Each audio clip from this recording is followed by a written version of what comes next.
Welcome to the Mockingcast, the podcast of Mockingbird Ministries. I'm David Zoll, your host, and in just a few moments, I'll be joined by my co-hosts, Sarah Condon and RJ Heyman. We come to you every other Friday to explore a few of the places where we currently see grace and its absence playing out in unexpected and compelling ways. We're glad to have you with us. Praise the Lord. Praise the Lord. Sarah, RJ, I'm so happy to see you today. How are the two of you doing? That sounds sarcastic. It was meant with sincerity. It was meant with a little bit of spunk and You're some, not just blowing real smoke, DZ. Well, you know me. How you doing, Sarah? What's up? Good. Yeah. We're in the throes of headed towards spring. January is a tough month in our specific Episcopal denomination. So yeah, just annual meeting and all that, Josh Budgets. is calling people right and left to get them to volunteer for things, but whatever. It's January. Rutger. We're doing good. Just getting back into the swing of things after December and January. Took my son on a college visit this past weekend with a friend of his, which was kind of fun, kind of crazy. Actually visited my alma mater, which caused me to consider, whether my 22-year-old self, how my 22-year-old self would have felt about my 42-year-old self, and all the things that I thought were important back then and prioritized, and kind of where I am now. So, Well, speaking of parents and children, the very first article this week is a doozy, and it was sent to us on Facebook, actually, but I'm glad it was sent to us. Written by Harriet Brown in the Washington Post. I cut off all contact with my mother. It made my life much better. That is the headline. A little bit baity, but here we go. This is what she writes. She says, 10 years ago, after decades of bitter fights and lukewarm reconciliations, I finally got the courage to cut off my mother completely. Our relationship brought me nothing but nuclear level angst. Even after the smallest interaction, I'd fall through a wormhole into utter self-loathing. Deciding to estrange from my mother was not an easy decision. For me, as for most people, it took an exchange so toxic, so far outside the boundaries of what's acceptable, that something snapped inside me. My older daughter had been very sick with anorexia, and my mother emailed me to say her illness was my fault, and I should be grateful she was telling me this because it showed she loved me. But I was done with her. Well-meaning family members called to warn that someday I'd regret cutting the tie. You only get one mother, they said. What if she dies and you're still estranged? How will you feel? My mother died 3 years after our official estrangement, and my only regret is that I didn't do it earlier. Much, much earlier. The cultural narrative around estrangement is that it's a problem that needs to be solved. We see and feel the supremacy of the genetically connected family in 1,000 ways throughout childhood. And by the time we're adults, it literally goes without saying. And so there are websites and books and articles meant to help families reconcile, with advice on everything from how to phrase an apology to how to take legal action. For some families, that helps. But for the rest of us, that pressure to get back together makes everything worse. For us, estrangement isn't a problem. It's a solution to a problem, a response to an otherwise unsolvable dilemma.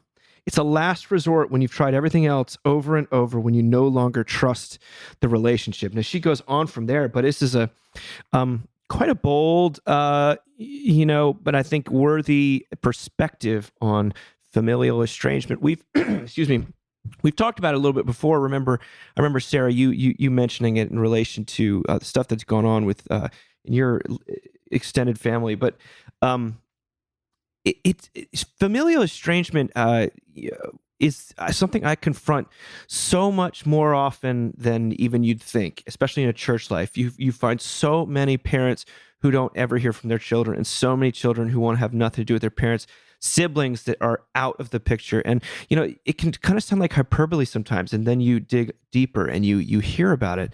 And, Carrie Willard, one of our wonderful writers, she's written about this before because she and her sister are estranged. Her sister's estranged from her whole family. And she said, of everything I've ever written, that's the number one thing people ask me to talk about.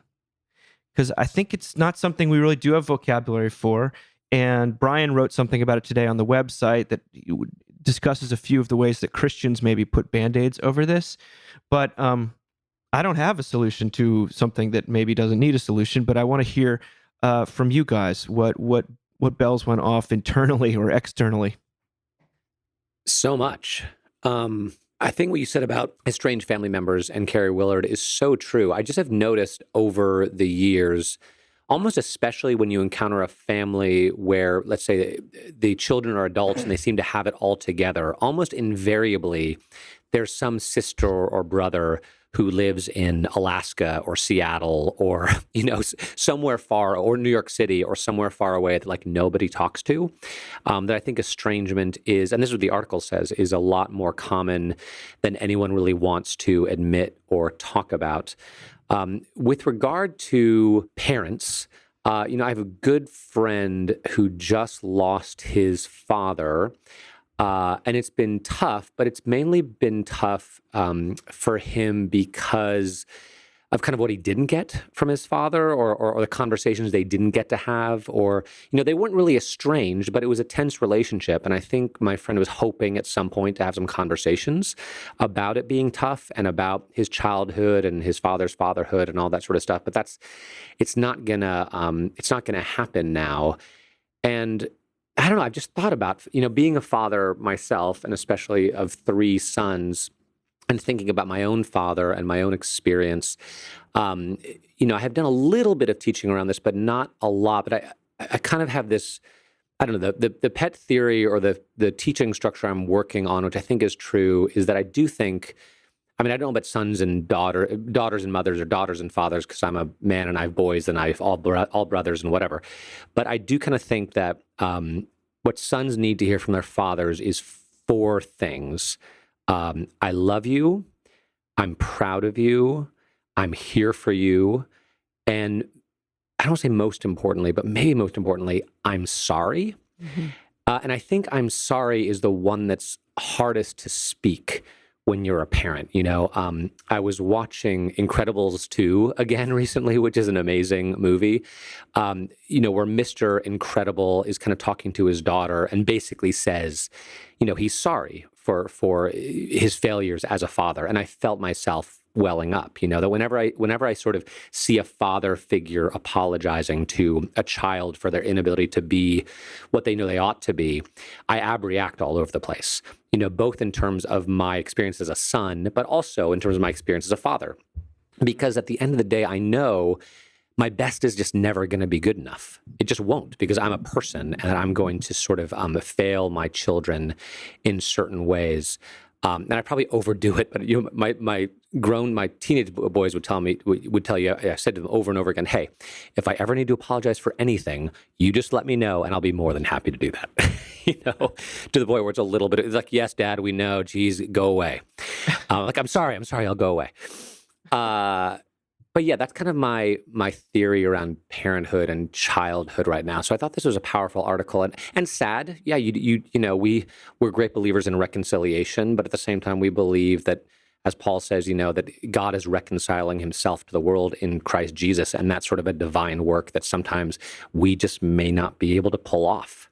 And the best thing we can do for our own mental health is to separate, at least for a time, to get some perspective. And let's face it, that's why a lot of kids move away from their parents, and don't visit or talk that often. They need the space. This is always a difficult thing for me to think about. I think the culture of my family is very strong. I think the culture of Southern families in particular is very strong. And so I actually have 2 instances of this in my family of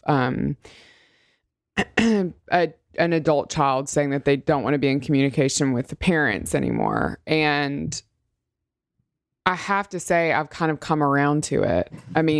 Initially it was very like, this is not what we do. And I loved Brian Gerald's very honest take on this for us on the Mockingbird website. Cause I definitely, it's like, no, but what you're supposed to do is you're supposed to figure this out and you're supposed to get in therapy and you're supposed to work hard enough to make this possible. And what I've learned is that like sometimes it just isn't possible. And I have to say, this sort of original piece in the Washington Post highlights that really hard truth that I have yet to meet anyone who has done this that regrets it. I have yet to meet any adult child who has done this, who's regretted it, which is a very hard thing to say out loud, but it's true. Last night we were watching, we watch a ton of stand-up comedy, and we were watching Neil Brennan's stand-up, and he did have you guys seen this? It's called Three Mics. No. So literally, one mic is for like one-liners on one side, and the other mic is for stand-up on the other side, and the mic in the middle is called emotional. And I don't love some of the ways that, as someone who loves stand-up comedy, some of the ways that stand-up comedy has become like, basically you might as well be on a therapist's couch because it's not funny. But his is worth it. Like his emotional stuff is so, he talks about his depression. It's so not postured in a lot of ways, which I appreciated, and so truly painful. And he talks about, he was like the youngest of 10, which he goes on to say is like way too many kids to have in a family. And like, talks about how his father was a physically abusive, emotionally abusive alcoholic, and kind of takes you through this journey of what that was like for him, and how, that only exacerbated mental illness and for him personally. And so anyway, he gets to this point at which his father is dying. And he had written his dad an email months earlier and basically said, this is everything you did that was wrong, and, sort of sought reconciliation. And his dad called him to his deathbed and said, I'd written you out of the will, but I want to write you back in the will. And so Neil, like his sister, tells him to fly into Chicago and to see his dad. And she's like, Dad really means it. We've got a lawyer coming tomorrow. And anyway, Neil had to go do, his work. So he goes to New York for work, and his dad dies 2 days later. And then a couple weeks later in his inbox, he gets this will from his dad. And so it's like, you can imagine 10 siblings, right? This goes on and on. So-and-so gets a 10th, so-and-so gets a 10th. And then it gets to Neil, and it says Neil gets nothing. And he said, I have a lot of money, right? The guy was a writer for Dave Chappelle. He's like, I have a lot of money. He's like, it's not like I need money. But he said, if my dad had been giving out blankets, I would have wanted one. And I was like, that is what this feels like. When you have this level of pain in your relationship with your parent, it's like, you just want a damn blanket. You know what I mean? Like, you just want him to show up in some small way and say, I want to take care of you, and I love you, and I'm sorry. And I don't know. It was just, if you guys haven't seen it, I cannot recommend it enough, because it was such a powerful testimony to what this feels like as a kid of a parent who, is really dysfunctional. It brought to mind two different things for me. One of which is, I did have a friend who would always go on and on about how terrible his parents were, and they were fundamentalists, and they were hateful, and this and that and the other. And then I finally met the parents, and when they were coming through town, and I spent a significant amount of time with them, not enough to know them that well, but it was so different than the picture that had been painted. Mm-hmm. That I felt a little bit that maybe his parents had become a prop in his story of a glamorized version of kind of overcoming bad odds. Mm-hmm. And then other people that knew him too. I ended up having coffee with another person that knew the person, who was like, did you actually ever meet those people? Because they were the sweetest people I've ever met. And you're like, who knows what goes on behind closed doors? But I always get nervous whenever we're trying to find a justification or a way around forgiveness. And yet, then I also dealt with the same exact week, a woman who was going to, whose 97-year-old mother was she hadn't talked to, and for a long time, and she went down to go see, as she had a heart attack and stuff. And she went down there, and the woman was just spewing absolute bile and the cruelest things you can imagine to a really wonderful child that anyone would be so excited to, who's now in her 60s. And to think that she felt totally that God had spared her, actually, in their estrangement from just more of this relentless sickness. Yep. So I don't know if there's a one size fits all. I like I said, I feel both sides, but that's very interesting that we haven't met people that regret it. And especially now as a parent, though, it's when you give. I think children love their parents enough. They want the blanket enough to give them a lot of chances actually to say, I'm sorry. And when you realize it's not only not the I'm sorry is not coming, but all that's coming is snatching more things away from you, then, it's one of those things like our friend, the prison chaplain, that maybe your only hope is in heaven, where you would see the redeemed version of this person and maybe get a glimpse of that. So it's so common. I don't know. The article says that more than 10% of mothers are estranged from their children, and that, I mean, I'm sure that, or have one estranged child, and I'm sure that number is much higher for fathers who seem to be absent. But that's still pretty high. 10%. That's a lot. It made me think of Isaac and Jacob and Esau, and how Isaac just so clearly, loved Esau and didn't love Jacob. And the pain of that was so intense that Jacob felt the need to steal the blessing. He needed his father's blessing so badly that he lied to his dad to get it. And then turns around and kind of, commits the exact same sin with his own kids by loving Joseph more than he loves any of his brothers, which then, means his brothers hate Joseph. And it's an old story, of children needing their parents' blessing and not getting it, and the terrible toll that takes and the generational pain that causes. And I do think one thing we can hope for as Christian parents is that we break the cycle. That we do our best to give our children, to speak those words of grace and comfort and love and repentance to our children in a way that our parents didn't do to us. That's certainly, that's my hope.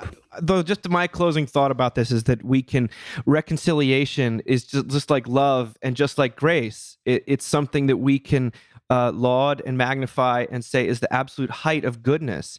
And yet it becomes the law when I tell you, you have to love someone, or you have to forgive someone, or you have to reconcile. It is no longer the gospel is that you have been reconciled with, that you have been loved, that you have been treated graciously. And when she says the pressure to get back together makes everything worse, I mean, it's kind of like, that's why people sent this to us, I think, because it's like mockingbird alarm bells go off when you try to when you turn gospel into law.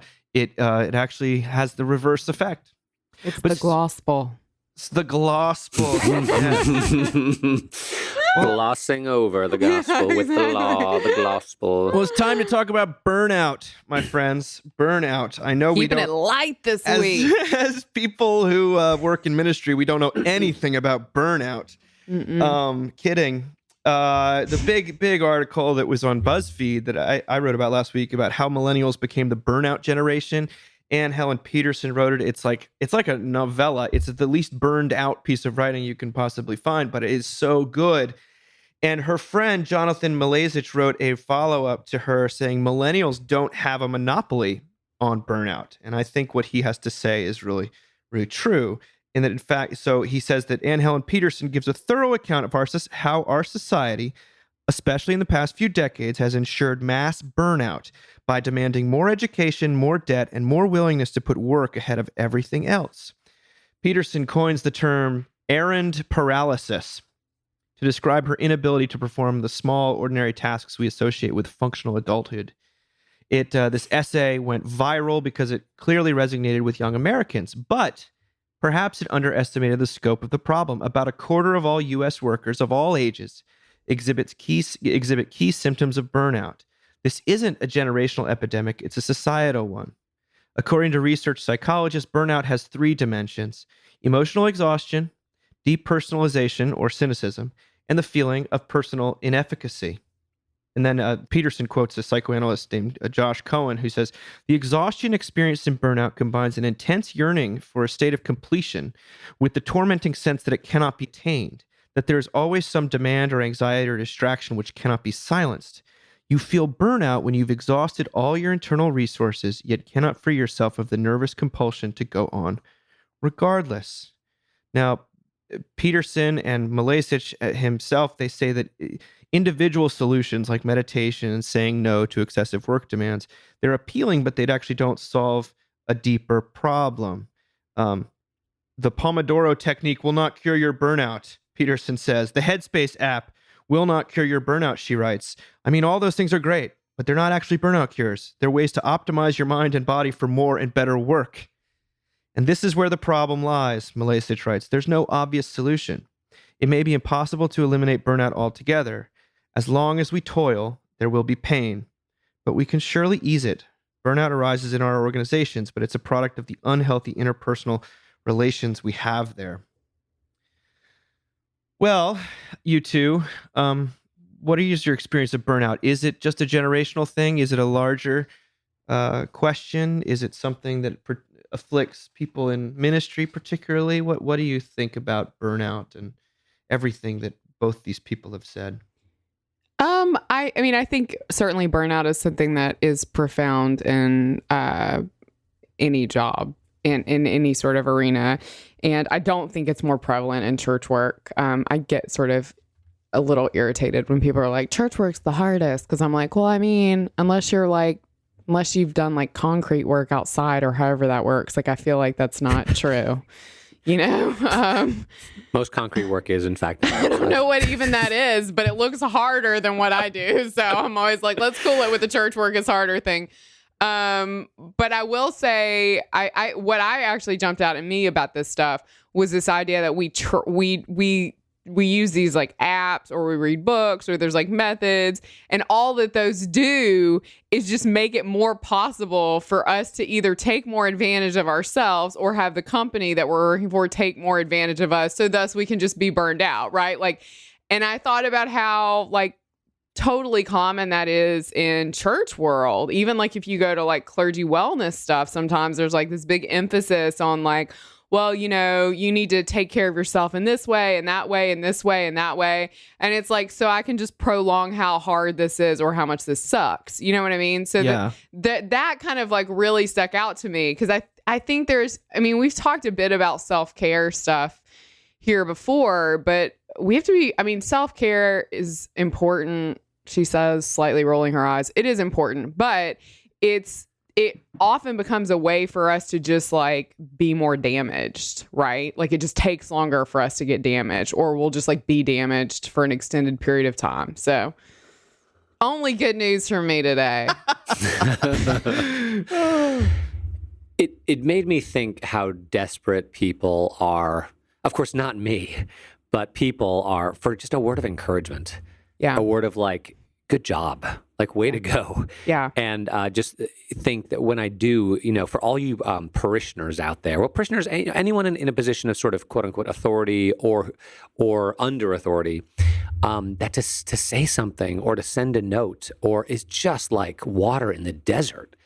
That you can you can be struggling and just get an email or a note or a phone call or someone just says something and they mean it. It's specific. It's not just like, you're so great, but like that thing you did was great, or I'm so thankful for you because of this, or and again, whether you're a boss or not, that's just so needful, and that people should be perhaps a bit more, if they get effusive with their praise, even though it's awkward to give. It's sometimes it feels a little strange to offer a word of encouragement.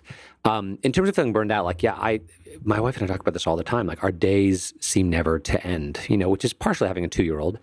But, you wake up in the morning, you make lunches, you make coffee, you get the kids off to school, you go to work, you come home, you play with your 2-year-old, you help your teenagers with the homework, you put your baby to bed. And then usually I go to bed before my oldest son does, because he's still up doing homework until midnight or something. And then I get up the next day and do it all over again. So there is this relentlessness. Then today my wife's car wouldn't start and needs a new starter, so I had to go to the garage. And it's just, it does often feel like life is an endless succession of tasks that must be completed or else. Because I'm all about self-care, but oftentimes, like, if I'm going to do some self-care, like, someone has to pay for that. to some degree. Like if I'm like, I need a break, when my wife or I said, hey, we need a break from the 2-year-old for an hour, it means that the other one's going to, he does not play by himself. He's not what we call an introvert. He needs, unless we just like put him in front of YouTube for an hour, which by the way, he is a magician with the iPhone. It is crazy to watch my 2-year-old navigate the YouTube menu. But then I just feel horribly guilty. And I'm like, okay, the price of my self-care is I'm rotting my son's brain, which is not true. Dave has no idea what I'm talking about right now. He's not resonating at all with what I'm saying. I'm feeling deeply uncomfortable. Yeah. But I get this. And I love my boys. I love my life. I love my wife. But I really, like your dad, this is last week too, your dad used to say, like, the best thing ever is like an illness that's just severe enough you can't go to work, but not so bad that you can't stay in bed and binge watch Netflix. That's what you need every so often, is an excuse to just veg out. And yet this week has been the week where a lot of people have said that there's no such thing as a sick day anymore. It's just a day of working from home. And the feeling of this sort of never-ending, I'm sure other generations felt it in their own way. And here we are. I don't think I officially qualify as a millennial, though I'm pretty close. Saying that this sort of overwhelming pace does seem to be palpably felt by more and more people. And in fact, when I wrote this, people were sort of like, well, okay, it's great to talk about and to label effectively, but what's the solution? Can't the church offer some sort of refuge? And boredom. I think I am a subscriber in the fact that talking about it and commiserating is a huge part of the solution, and not it takes a little bit of the sting out. And when you stop long enough to even think about it, that's actually a sign of hope.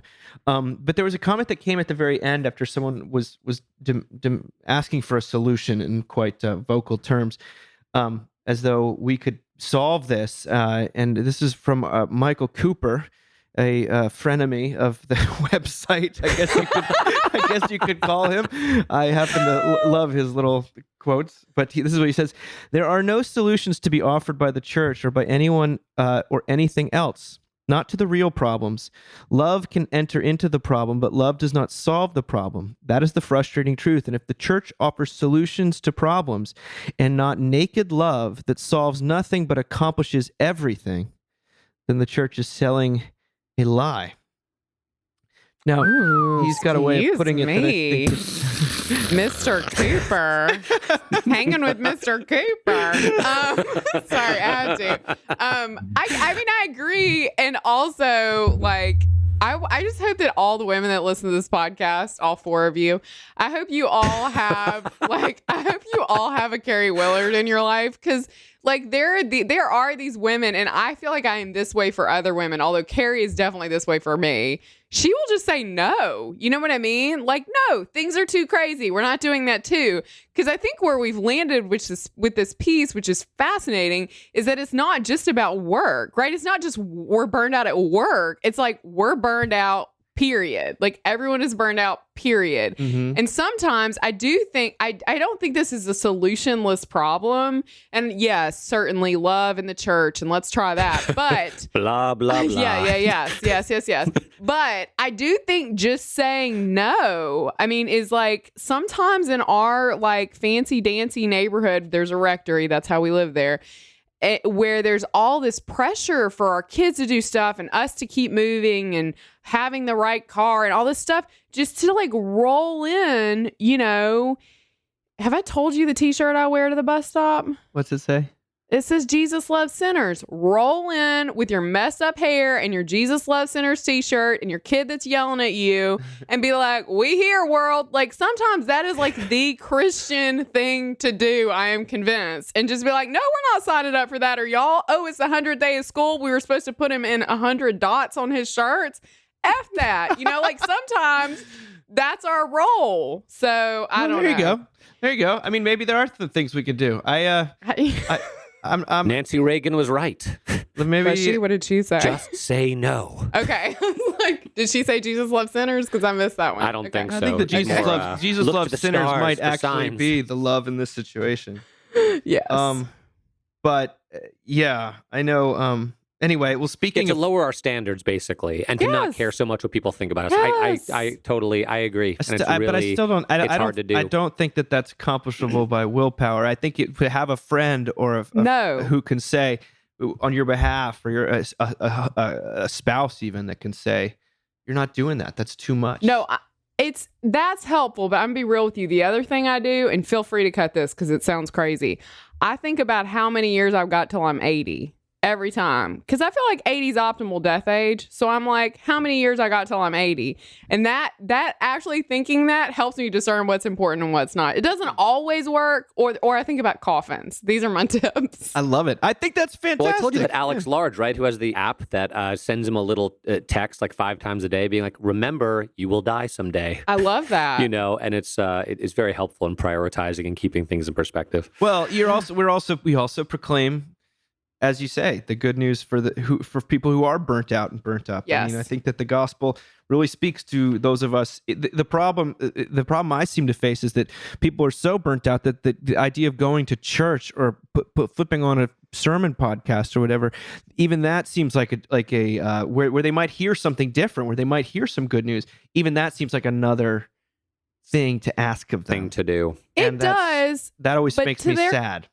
To their credit, Dave Zoll, so often these people walk into these churches and what they hear is not good news. What they hear is, an extension of the news cycle, right? Or they hear like, this is how you need to optimize your life. And Lord Jesus knows they've got enough of that. So, I mean, I hear you, but I also get it. Like, Definitely.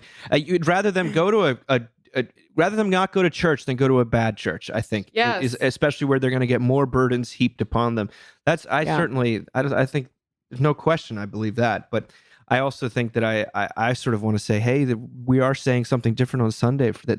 There's a message for people who are burnt out, but they're so burnt out that they don't even care. Totally. But speaking of It's tough to get the kids dressed and looking acceptable for Sunday morning. Honestly, well, that might be more of a that's Texas problem than the rest of the country, but it is a problem.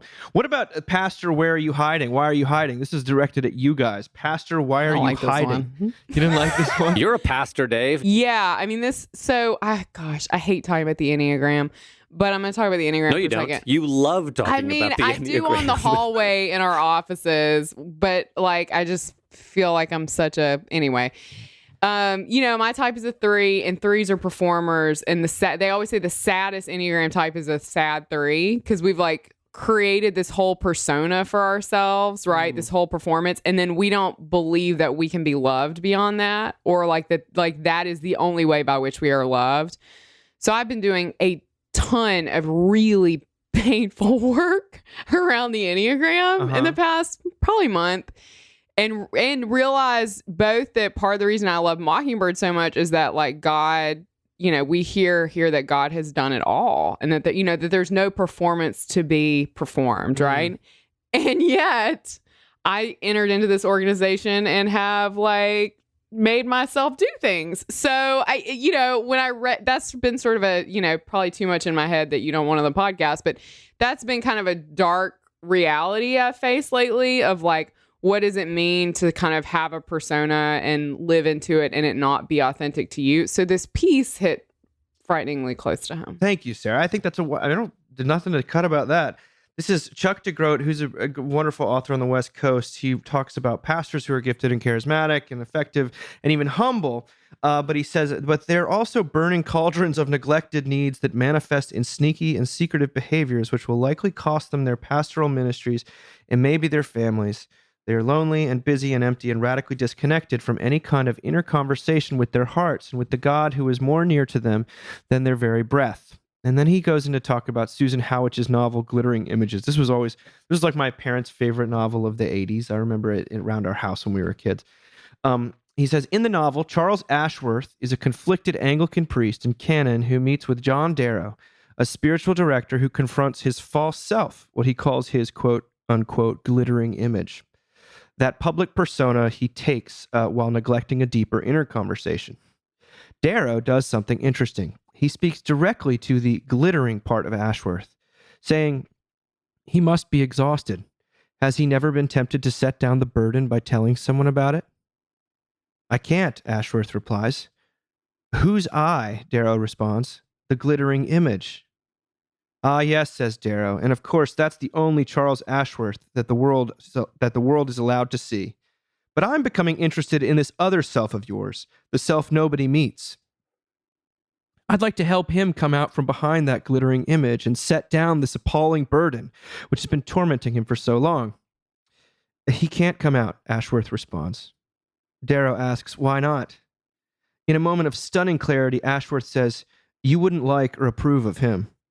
With gentleness and honesty, Darrow responds, Charles, when a traveler's staggering along with a back-breaking amount of luggage, he doesn't need someone to pat him on the head and tell him how wonderful he is. He needs someone who will offer to share the load. After 20 years of encounters, this is de Groot speaking, I now assume most pastors I meet are more lost than they realize.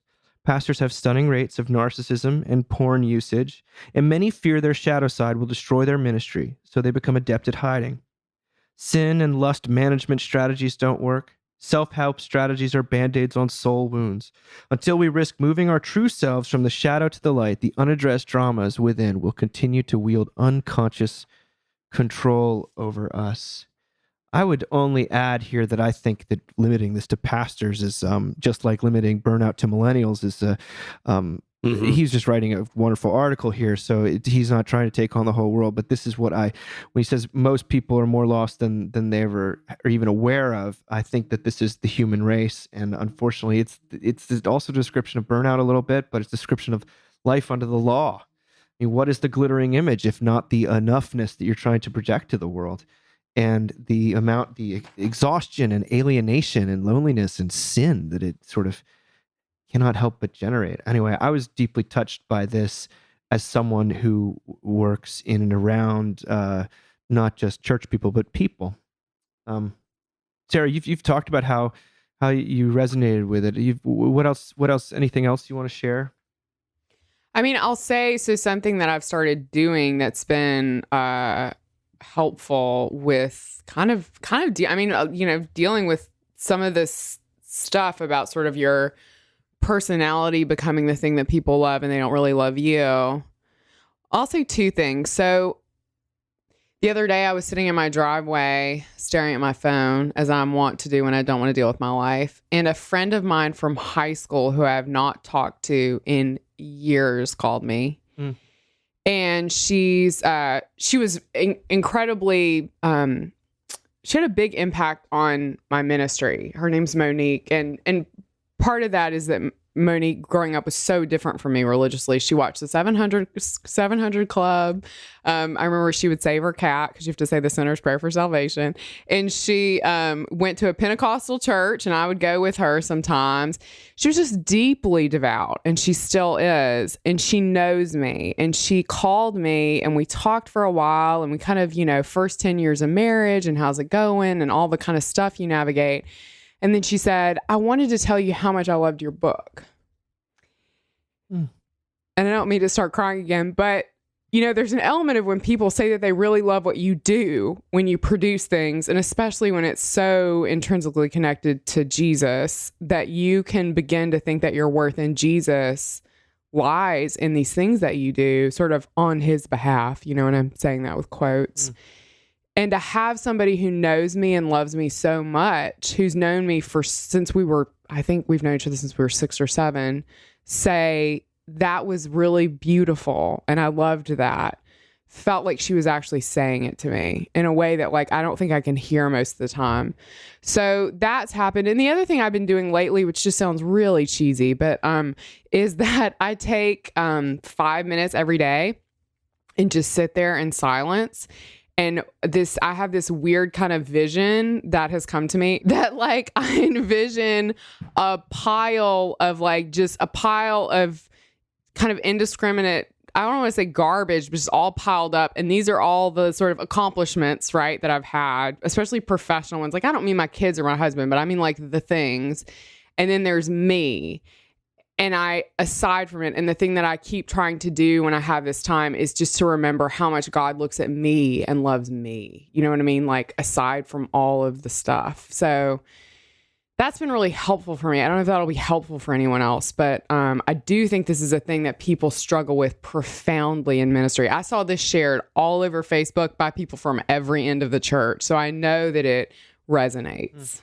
I had a couple thoughts. I mean, I do think one thing that's unique about sort of full-time Christian work, quote unquote, being a professional Christian, is that you're expected to be, I mean, right? I love that, a professional Christian. Professional Christian, is that you're expected to be moral, you know, and sort of rightly so, in a way that I'm not sure is quite the same for other professions. You know, there's a lot of professions where, like, if you have an affair or you get divorced or you have a porn addiction or you know, whatever it might be, like, that doesn't necessarily mean the end of your career. Like, you can very easily just keep on doing what you were doing. Like, I remember this is awful.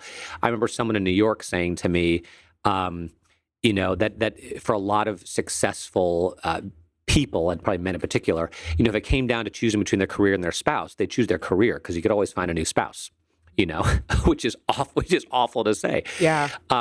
But so I think there is something unique about that, which means, of course, that's just the devil's playground. You know, that you want to hide, and people, you know, people want you to be moral. Like, I think about Paul in his writings to the church in Corinth. You know, they don't want him. They don't want Paul. They don't want someone weak. They don't want someone who's failed and been shipwrecked and beaten and they want super apostles, right? They want these transcendent spiritual beings, and to some degree, that's what, you know, people want out of their pastors, and Paul has the freedom, you know, because he's not depending on them for a paycheck to be like, no, that's not me, you know, and so I'm not going to give that to you, and in fact, I will boast in my weaknesses and my sufferings, and I'm not going to try to pretend to be something that I'm not, and so I think it's tough. I think the best case scenario, you know, you can't bleed in the pulpit. You've got to, you know, we're all sinners, but you have to be careful about what you share with people who have been entrusted to your care. But I think every pastor needs to be probably in therapy, you know, to have someone they can be honest with. And then I think they also need to have friends that are not part of their church.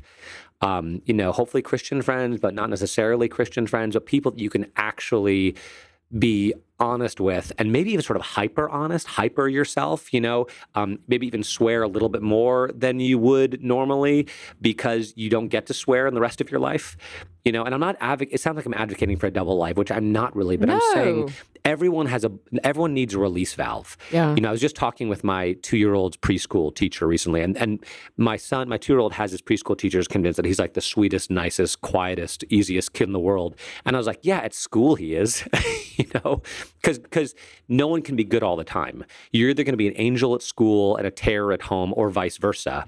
Or kind of like, if you're really integrated, you can be sort of, you know, mildly good in both places. But both my first and my third were amazing at school, and then they get in the car and they fall apart because they've tried so hard to keep it together, you know, for those few hours. So I think everyone needs, and maybe especially pastors who are trying to be so moral all the time, you need a release valve. You need someone to be honest with, like really honest with, and someone you can trust, who you can share your secrets with and bring things into the light, live in the light, so that the devil won't just have his way with you, the accuser, you know. Which one thing I learned from Elaine Pagels, I guess Satan means the accuser. I'm sure you guys knew that, but I didn't. But that's his job, right? To tell you. You're nothing. You're terrible. How could anyone ever love you? You know, you have nothing to say. You're not worth anything. And you need some sort of embodiment of grace in your life. I love it. I think everybody just needs a bus stop they can cuss at. You know what I mean? Like, just you, ordained you, and a bunch of like moms who go to First Pres, and you just like let it rip. I mean, not in front of the kids, but as soon as the kids get on the bus, you're like, what? That, you know, that's your. Well, talk about freedom. Embodied grace. I was thinking there's this last article that we won't even talk about, but it was all about musicians who've gotten sober, and they interview Steven Tyler, and they interview Joe Walsh, and they interview Julian Baker, who's sort of she's the youngest by far of this crowd, but they keep talking about how the sort of embodied. Well, Julian has this amazing picture of getting sober and the embodied grace that she's found. She says she's a sort of the only one among them that's sort of an outspoken Christian. Though, by the way, I'm not the world's biggest Fish fan, but with the stuff that Trey Anastasio says in this article is worth reading. full stop. It's wonderful. It's nothing but like the thing that was the worst thing was actually the best thing. It's pretty fantastic. And I know there are a lot of fish fans out there. But this is what Julian Baker says. She says, I think that faith and sobriety coincided for me because the people who were around me in my life when I was at my very worst were not manipulating me with guilt or throwing punitive scripture at me. They were showing me gentleness, patience, and mercy that I hadn't really done anything to deserve, at least in my mind. Connection to a community is a deep human need, one that I think becomes even more important when in recovery. People find that in lots of ways, in AA or support groups or music scenes or friend groups. To me, I think all of these are what Christianity would call the body, people with different strengths and weaknesses that shoulder each other's burdens and give a little of themselves in service to one another so that they can reap the shared benefit and comfort. I thought that was a beautiful picture as we continue on into our weeks. Any closing thoughts, guys? We're not going to do a Super Bowl preview, Dave. We're not doing so great. Brady. No, Brady. Here's my impression of the Super Bowl previews. Brady. I just want to know, how are all these people going to like eat Super Bowl food who are not eating carbohydrates? If I see one more damn person post about the keto diet or the Whole30 diet or the I'm not eating carbohydrate diet, and I just like, I'm glad for them because the flavored pork rinds are like heaven, and that's not a thing that would have happened without these weird diets. But I will be having my flavored pork rinds with a carbohydrate. That's all I know I'm doing. So, on that note, talk to you guys in a couple of weeks. All right, God bless. Talk to you soon. Bye.